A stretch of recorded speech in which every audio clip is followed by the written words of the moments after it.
On a cold, silent evening in the city, when glass towers shimmered against the dark sky and people hurried home to warm lights and waiting families, Adrian Crowell, one of the city's youngest millionaires, stood completely still on the marble steps outside his company building. He watched his employee, a quiet young woman named Marina Valles, step through the revolving doors with 2 heavy bags pulling down her shoulders. She always walked fast, always kept her head lowered, always avoided attention. But today something felt different. Something in the way she staggered forward, in the way her breath shivered in the cold air, made Adrian feel a strange pull in his chest. He had seen her stay late for months, always the first to arrive and last to leave, yet never once asking for help or a raise. A strange instinct told him to follow her, just once, just tonight. He told himself it wasn't suspicion, only concern. But deep inside, he knew he was chasing a feeling he didn't understand. And he had no idea that what he would discover that night would break his heart open, change the way he saw the world, and alter the course of both their lives forever. Before we begin, if you believe in kindness, second chances, and the power of compassion, please like this video, share it with someone who needs hope today, comment your thoughts, and subscribe to Kindness Corner. Also tell us in the comments, where are you watching from? Adrian followed Marina at a careful distance as she crossed the busy street, weaving through the crowd like a shadow. She never looked behind her, never paused. Her uniform, basic, worn, too thin for the cold, fluttered in the wind as she hurried down a side road that most people with warm homes and comfortable lives never noticed. Adrian thought he knew his employees. He prided himself on being fair. But watching Marina walk into darker, narrower streets made him realize how little he truly understood. The streetlights dimmed the farther she walked, and soon the bright glow of the central district faded behind them. The ground changed from smooth pavement to uneven cobblestone. The buildings became older, walls layered with peeling paint and forgotten stories.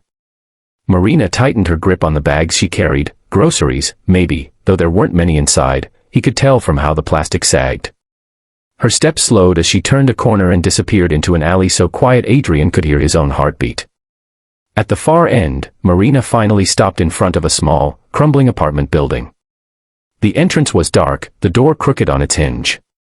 She pushed it open with her shoulder and slipped inside. Adrian hesitated at the corner. He shouldn't follow her in. He knew that. But the cold wind behind him and the silent building ahead made the decision for him. He stepped forward. Inside, the hallway was narrow and smelled of damp concrete.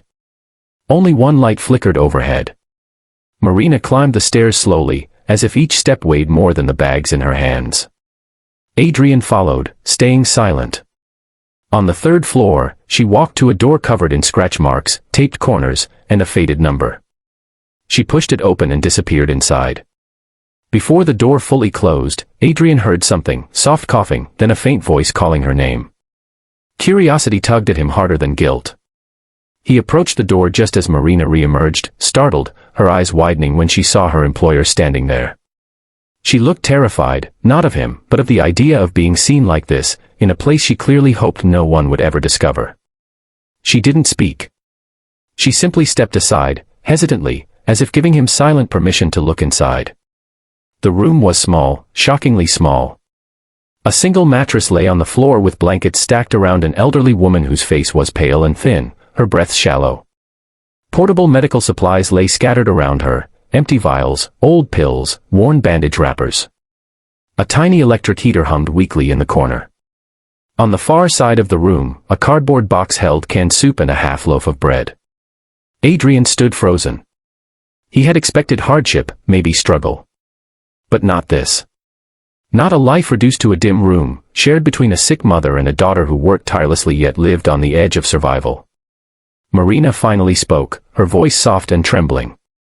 She explained that her mother, Rosa, had been unable to work for years due to a chronic illness that required expensive medication, not covered, not affordable, not optional.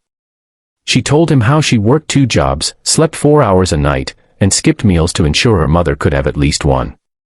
She never asked anyone for help because pride was the last thing she had left. And then she said something Adrian would never forget. "I just wanted to survive quietly, without being a burden." In that moment, something in him broke, not in pain, but in awakening. He realized how blind he had been to the silent suffering that lived just outside the comfortable world he had always known. He felt guilt, yes, but also admiration for the strength Marina carried in her fragile frame. This woman didn't just work hard, she fought every day for someone she loved.